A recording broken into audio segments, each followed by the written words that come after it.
Welcome back to Wealth Reimagined. Good morning, good afternoon, good evening, wherever you are in your day. So glad that you're back and joining me as we jump into a new month in 2026. It is June the 1st, and we've covered a few things over the last couple of months. I hope that you have been enjoying the journey and have been benefiting from the content and really just things, that I have either personally dealt with or just in my opinion, feel is important to really establish a solid financial journey wherever you may be.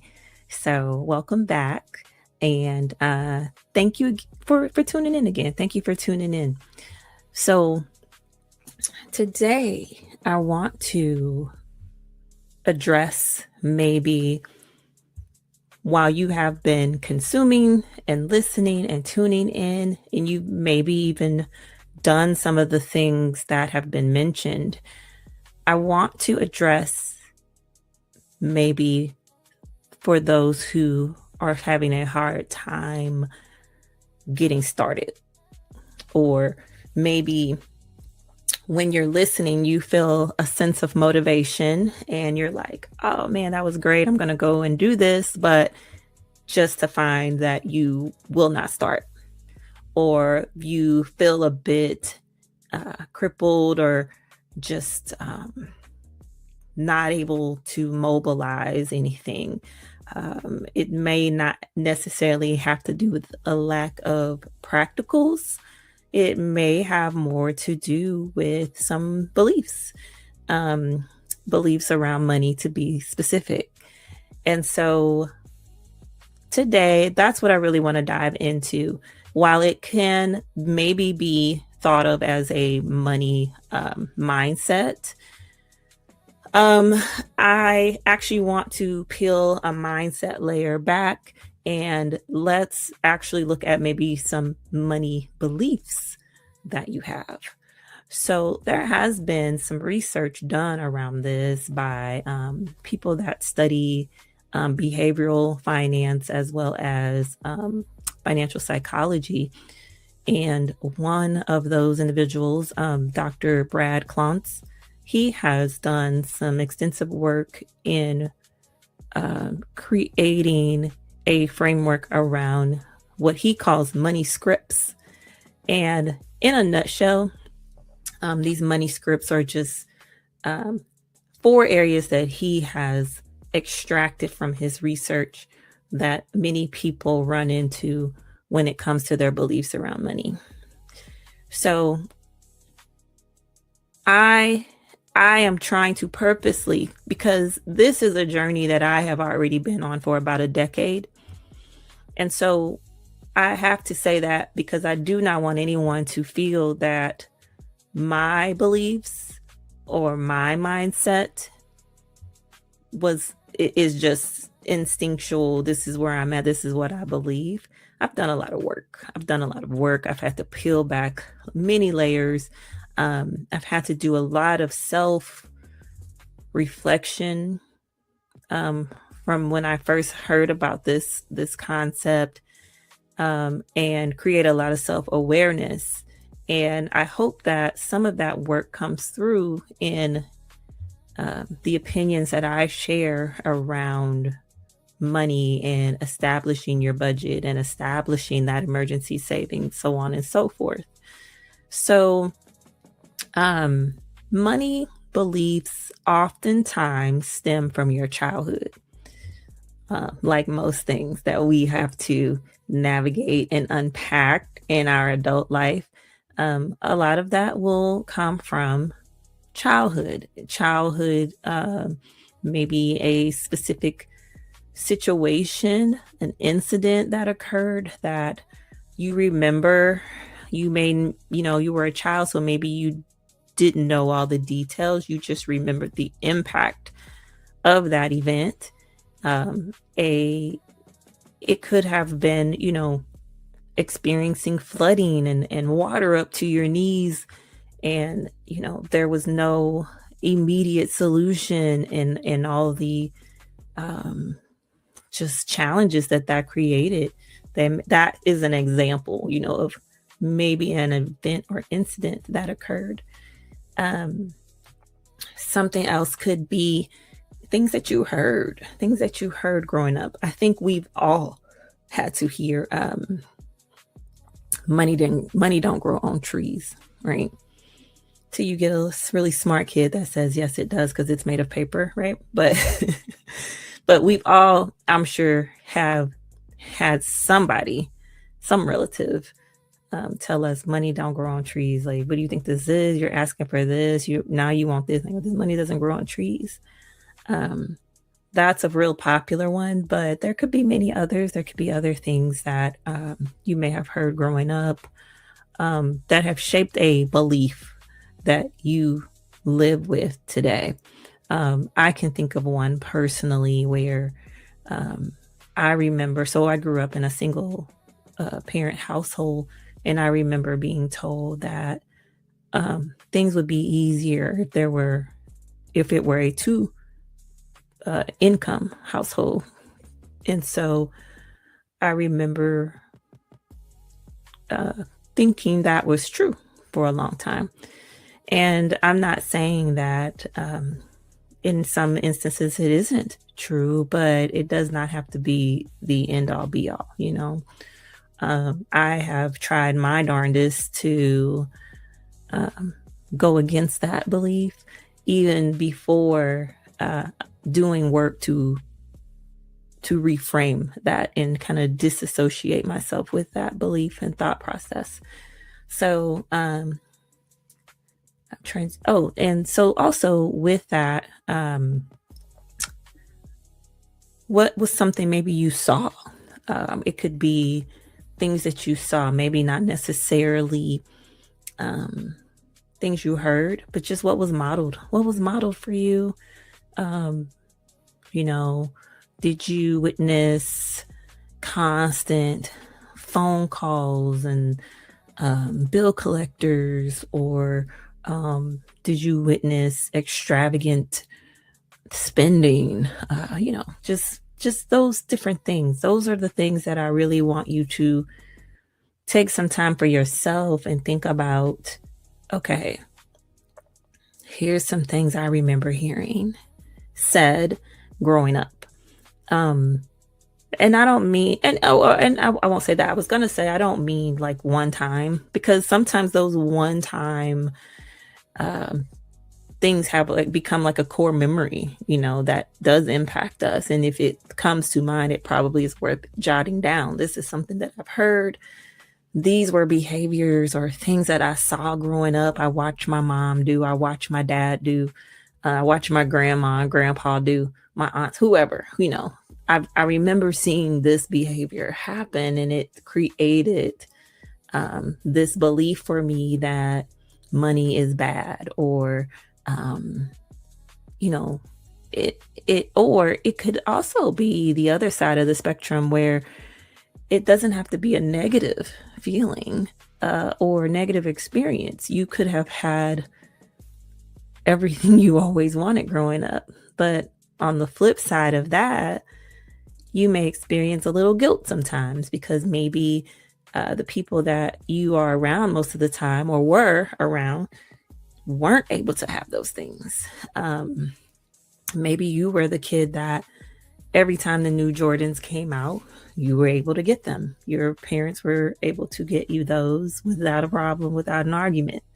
And you have a whole collection of them now, right? And you may have had friends who never had Jordans. And they were your friend, and you remember how it made you feel.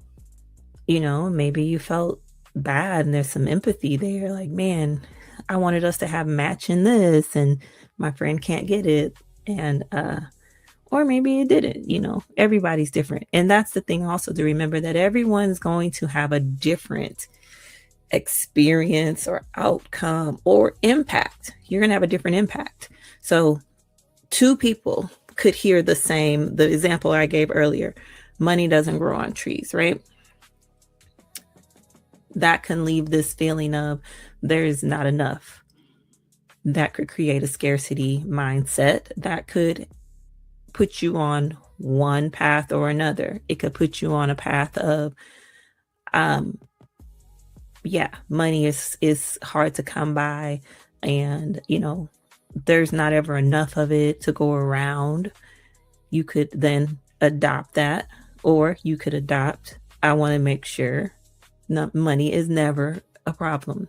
I want to be able to say yes when someone asks. I want to be able to book that trip. Money is abundant. You could go either way, right? You could go either way, but more importantly is being able to identify them so that you can have a healthy relationship with money. Because the healthier way that you believe money and just your mindset around it. Some people think people are with a lot of money are evil. Oh, there's one. Money is the root of all evil. Has anyone heard that? Do you believe money is the root of all evil? A lot of people do. A lot of people do. And so does that then align with what you are saying you want to accomplish in your wealth journey? Do you really feel that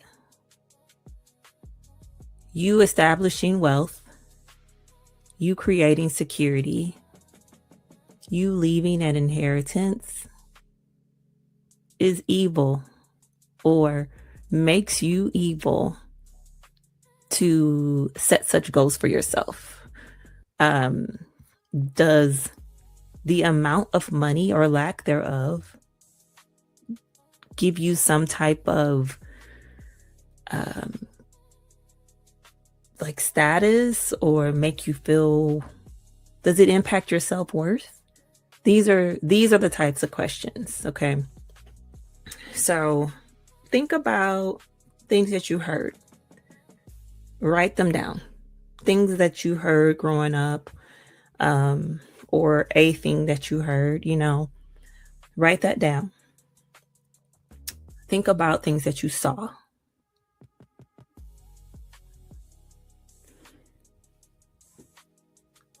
Write down any events that you remember, that you can recall, that you feel, okay, if my parents had money, we could have resolved or fixed that.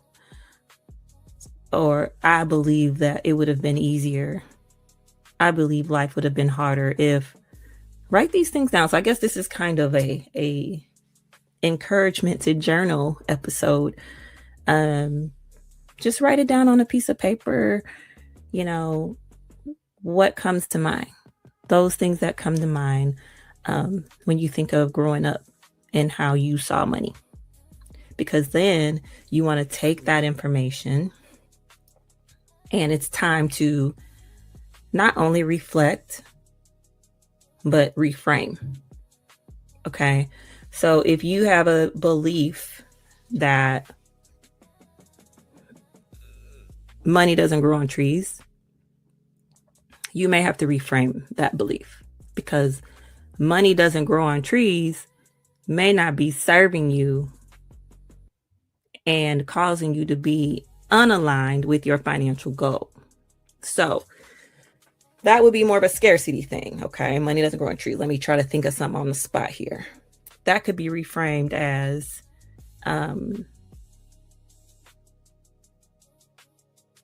money is a renewable resource,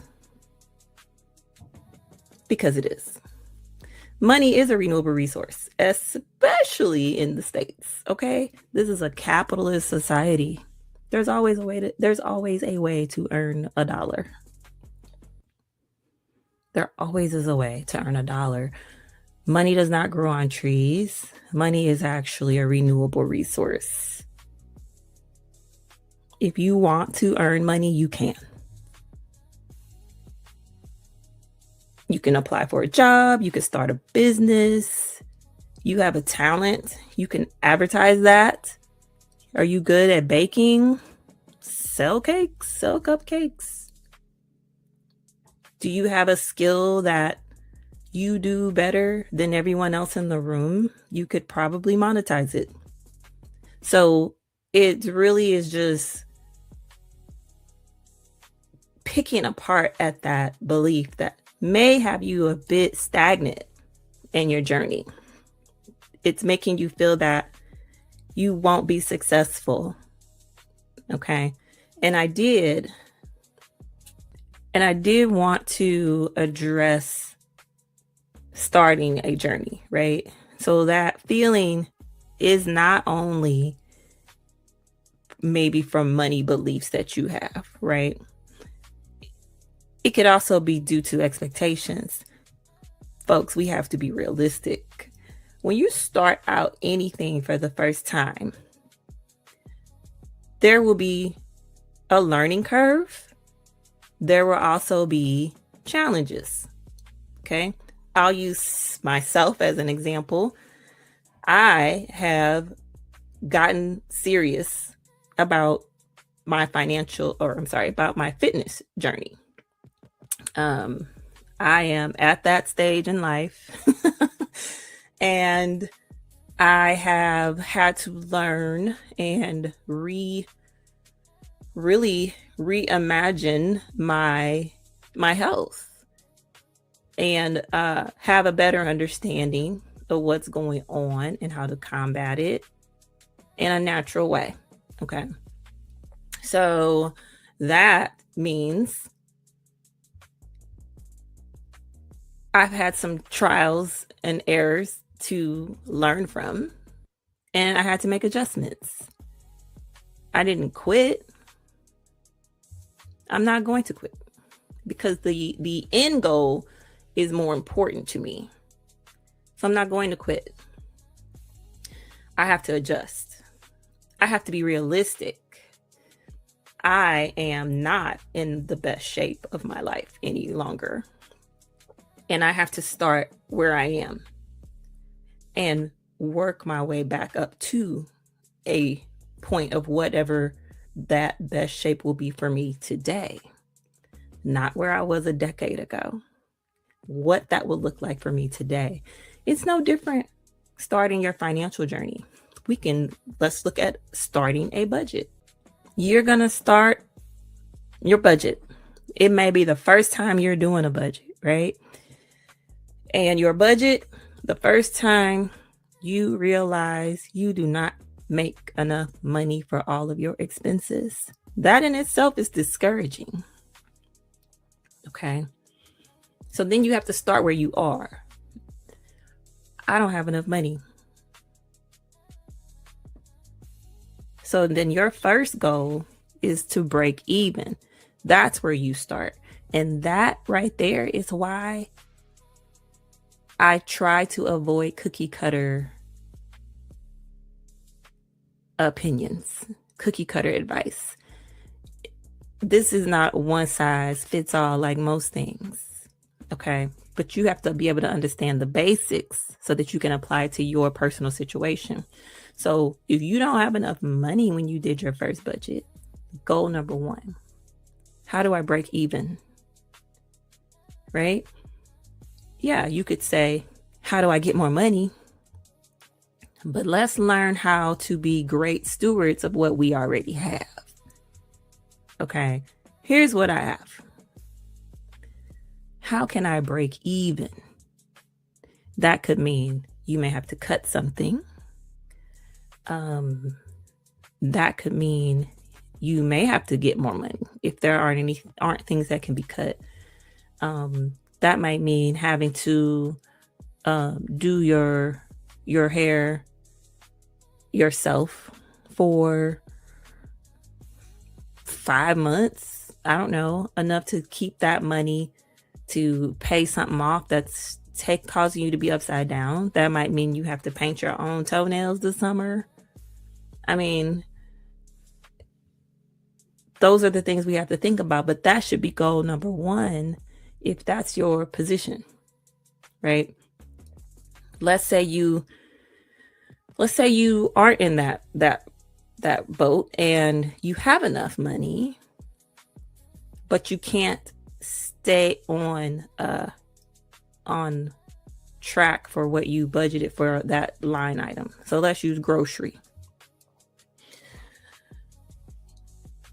Cost of food is going up, right? So let's say you have budgeted, let's say you've budgeted $500 for the month for grocery. You're like, I'm only going to spend $500 this month for grocery. For my household, that's a lot. There's only 3 people in my household. So $500 a month, with the way I try to meal plan or be sure I use up what I already have before spending and buying more. $500 seems like plenty, but for some, $500 probably doesn't sound like a lot, right? So what I'm saying is, let's say your number's 500, and when you got to the store, you spent $650. And now you're like, this doesn't work. I can't do this. You need to reframe that. This does work, but I need to make an adjustment. This does work, but I went over this time. Let me try again. This can work. Let me try again. You try again, you might get a little closer. You might say, you know what? Maybe I do need to try meal planning so that I'm only purchasing what I need for the meals that I have planned, so that I can hit this $500 target this month, right? It's going to be trial and error. It's going to be figuring out what system is going to work for you and your household. That is going to involve not only knowing what to do, having patience with the process, but you also have to know yourself. You have to know yourself to be able to successfully do it. And that goes back to money beliefs. What beliefs do you have framed around money that will impact your ability to be successful in the journey of budgeting, saving, and paying off debt? Okay. So don't give yourself a false expectation when you start something new. Financial journeys are no different than starting anything else that's new. You have to take steps to progress and work your way into it. You're beginning something completely different, maybe, than how you've done it before. What I'm saying might sound good, but it's completely different when it's time to actually execute it. And so having a realistic expectation around starting something new is paramount to success. Also, understanding your money beliefs will be paramount to your success, because not only is it going to help you reframe mindset, it's going to also have you have a awareness around self. And that awareness around self is going to help you determine success in saving, investing, and reaching your goals. So I want to give you a resource to take with you, and I want you to be able to find your own money beliefs. Dr. Klontz refers to them as your money scripts. And he does have a free assessment that you can take online to figure out what those are for yourself. He has them broken down into 4 categories. I don't have them memorized, so I'm going to pull the 4 up. So the 4 money scripts that he identifies The first one is money avoidance. The second is money focus. The third is money status. And the fourth is money vigilance. And so you can go out to his website. I'm going to put that up on the screen for you.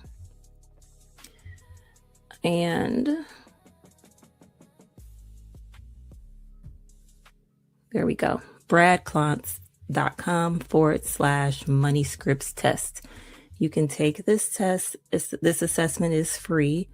You will have to enter in your name, email, and then they will email you the results.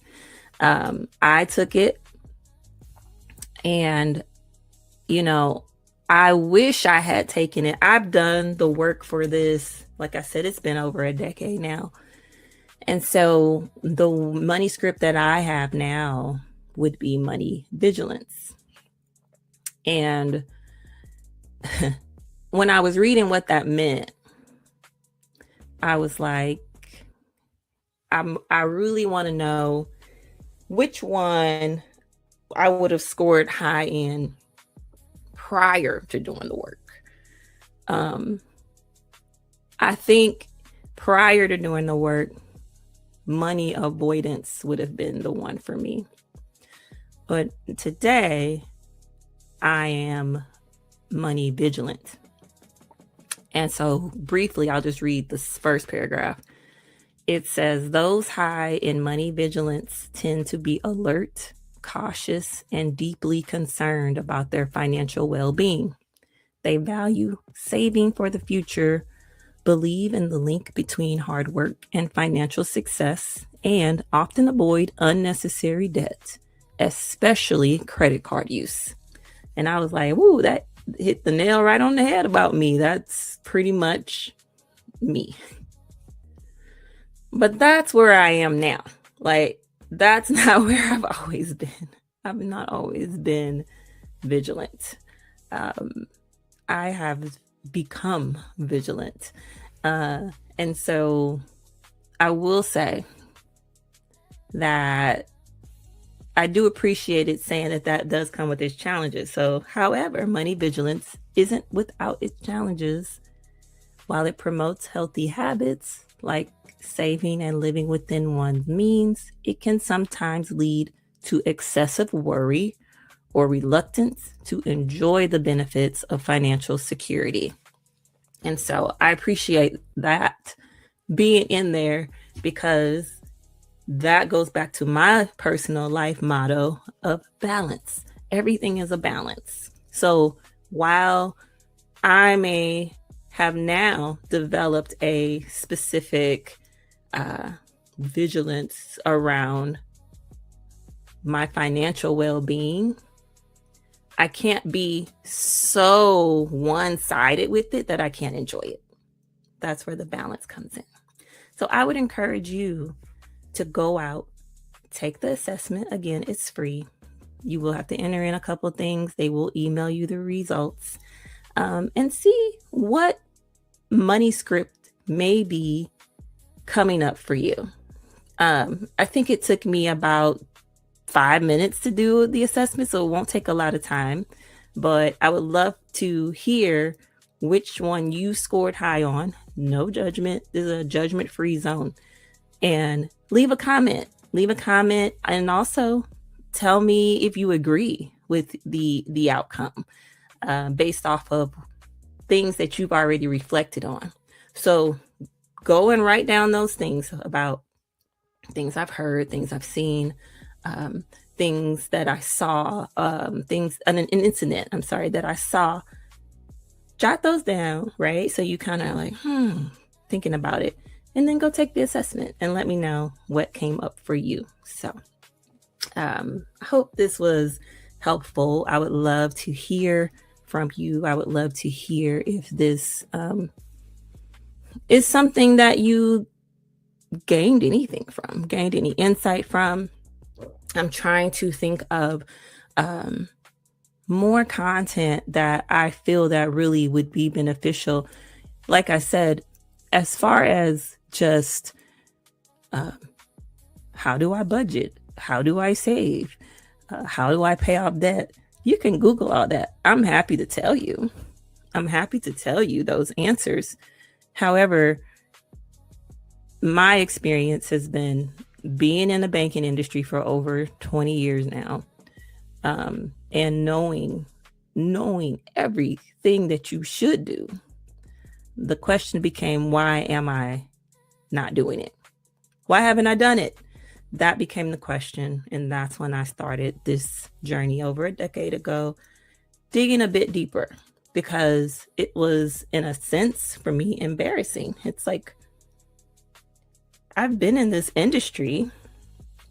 I'm telling other people, I'm helping others. Why don't I have my own household in order? Something's got to give. And one thing I remember my grandma telling me, my grandmother, one of her jobs was cleaning homes. And my grandma was like, this isn't what she said. This is me paraphrasing. My grandma said, ain't no way I'm about to be cleaning these houses for all these people and come home to a dirty house.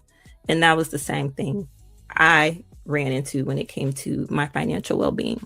How is it I can help you be successful? I can help you unpack certain challenges, but I don't have my own stuff together. Something's wrong with that. And so I definitely believe in being a person that is doing the work. We're on this journey together. Always remember that. I don't have it all figured out. I'm just here to coach you and hopefully help you to not make similar mistakes that I've had to perhaps learn the hard way. So that's my show for today. Thank you so much for tuning in with me and being a part of Wealth Reimagined on the Family Bloodline Network, where we have advice and coaching about money for real people. So enjoy your week. Can't wait to hear those money script results in the comments, and I will be with you again next Monday. Have a great